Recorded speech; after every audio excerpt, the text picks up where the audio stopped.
태종은 912년에 태조와 그의 둘째 부인인 장화왕후 오씨 사이에서 태어났고 이름은 왕무이며 태조의 장남입니다. 그리고 그의 탄생이라는 어찌 보면 비참하다고 볼 수 있는데 일찍이 태조가 나주에 출진했을 때 오씨를 만나게 되었고 그녀와 눈이 맞아 잠자리를 가지게 되었으나 태조는 오씨의 집안이 미천했기 때문에 그녀를 임신시키지 않으려고 이부자리에 사정을 합니다. 하지만 오씨는 그 즉시 태조의 정액을 자신의 몸속에 집어넣어 임신을 했다고 하며 이 때문에 태종의 얼굴에는 이부자리 무늬가 새겨져 있어서 훗날 그가 왕이 되었을 때 세상 사람들은 그를 두고 주름진 임금이라고 불렀습니다. 실제로 장화왕후 오씨의 할아버지와 아버지는 고려내에서 어떠한 관직도 받지 못했고 이것이 나주 오씨 집안의 권세가 약했다는 근거가 됩니다.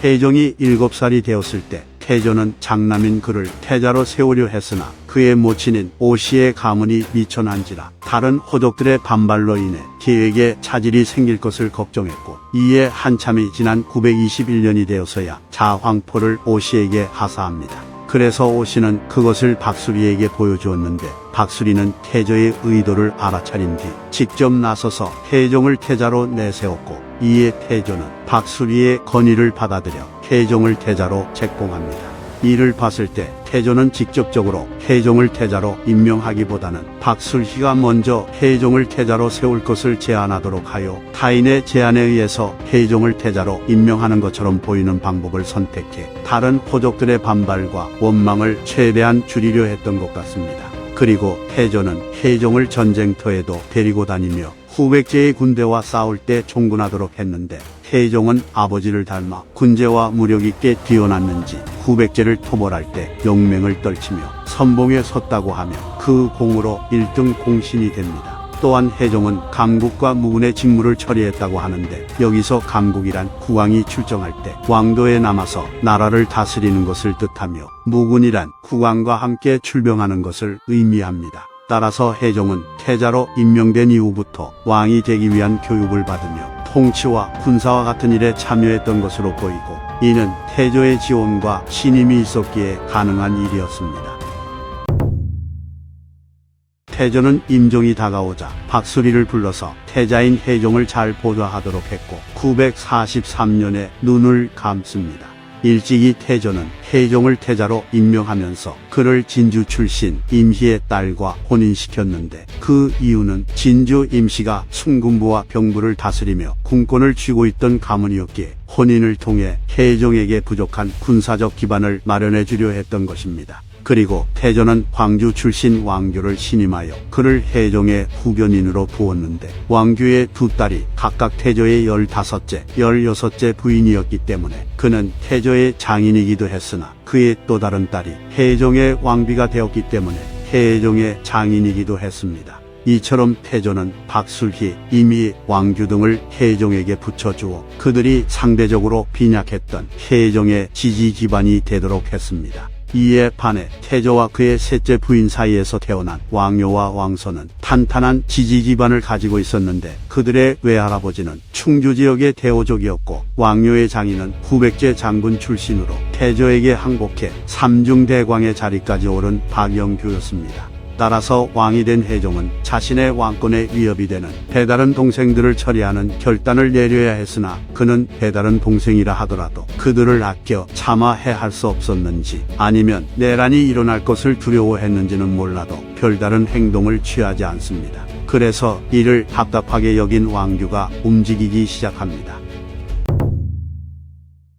왕규는 태종의 동생인 왕요와 왕소가 모반을 일으키려 한다고 참서하여 그들을 한꺼번에 쓸어버리려 했으나 태종은 왕규가 무고를 하고 있다는 것을 알았기에 왕규의 말을 듣지 않고 오히려 왕요와 왕소에게 더욱 두터운 은혜를 베풉니다. 하지만 왕규는 여기서 멈추지 않고 또다시 왕요와 왕소를 해칠 계획을 꾸미는데 마침 천문을 담당하는 관청에 있던 사천관 최지몽이 태종을 찾아와서는 유성이 자미를 침범하니 나라에 반드시 역적이 나타날 것입니다 라고 하였기에 태종은 자신의 장녀인 장공주를 왕소와 혼인시켜 친족 관계를 강화했고 이로 인해 왕규는 계획을 실행하지 못합니다. 이처럼 왕규는 왕녀와 왕소를 죽여 혜종의 왕권을 위협하는 라이벌들을 죽이려 했으나 혜종은 오히려 회방을 놓으며 그의 계획을 망쳤습니다.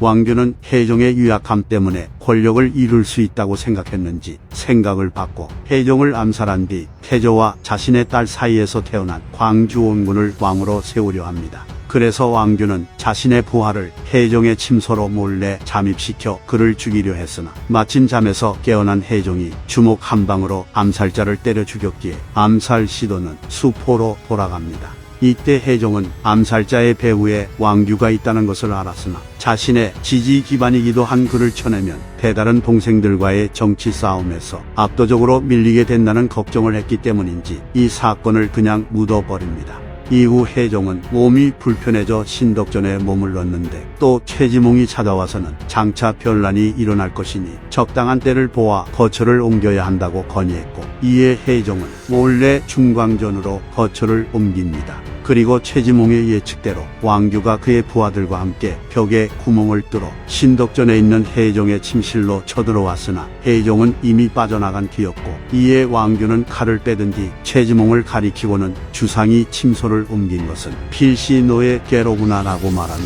욕을 퍼붓습니다. 하지만 최지몽이 아무런 대꾸도 하지 않으며 끝까지 입을 열지 않자 왕규는 그대로 물러났다고 하며 혜종은 나중에 이 사실을 알게 되었으나 앞의 사건과 마찬가지로 왕규를 벌하지 않고 아무런 조치도 취하지 않았다고 하니 당시 혜종이 얼마나 벼랑 끝까지 몰린 상태였는지를 알 수 있습니다. 본래 혜종은 도량이 넓고 지혜와 용기가 뛰어났으나 왕규가 반역을 깨한 뒤부터는 의심하고 꺼리는 일이 많아져 항상 무장한 군사들을 시켜 자신을 호위하게 했고 자신의 감정을 절제하지 못해 아첨하는 소인배들에게 표수를 주었으며 장병들에게 함부로 상을 하사했기 때문에 안팎에서 탄식과 원성이 잦아했습니다. 그리고 혜종의 병환이 악화되었을 때 간사한 아첨배들이 항상 곁에서 시중을 들었기에 신하들은 왕의 상태를 확인할 수조차 없었습니다. 하지만 그도 그럴 것이 혜종 입장에서 보면 자신의 지지 기반의 한 축을 담당했던 왕규가 갑자기 자신을 죽이려 하고 있고 박수리가 여전히 버티고 있었으나 그는 무장 출신이라 정치력이 떨어지는 한계가 있었으며 배다른 동생들은 강력한 뒷배를 두고 왕권을 위협하는 상황이었으니 혜종은 자신이 직접 구축한 세력 이외에는 그 누구도 믿을 수 없는 상태였습니다. 따라서 앞서 소인배, 아첨배라고 묘사된 세력들은 주요 호족들 눈에야 그렇게 보였을 뿐이지 혜종에게는 그들이야말로 자신을 지지하고 보호해주는 든든한 우군이었을 것이고 이들은 주로 지방의 중소 호족들이나 미천한 출신의 무사집단이라는 견해가 있습니다. 945년 혜종은 결국 왕위에 오른 지 2년 만에 눈을 감았는데 이때 그의 나이 34살이었다고 합니다. 혜종은 잠을 자던 무방비 상태에서도 자신을 암살하러 온 자객을 주먹 한 방에 때려잡을 정도로 무력이 뛰어난 왕이었으나 결국 이는 스스로를 보존하는 데 있어서 별다른 도움이 되지 않았으니 왕에게 가장 필요한 건 무력이 아니라 강력한 왕권과 이를 뒷받침해주는 지지 세력의 존재라는 것을 깨닫게 됩니다.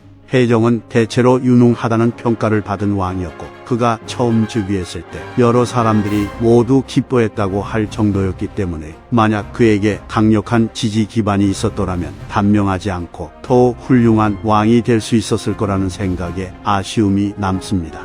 참고로 혜종이 자신의 큰딸과 이복동생인 왕서를 혼인시킨 이유가 친족 관계를 강화하기 위함이 아니라 자신의 정적인 왕녀와 왕서 형제의 사이를 이간질시키기 위함이었다는 설도 존재합니다. 멤버십을 가입해 영상 제작에 큰 도움을 주신 노이파라님, 박재봉님, 이재우님, 강예님, 리얼번님과 제 영상을 시청해준 구독자, 시청자분들께 감사드립니다. 모두 좋은 하루 되세요.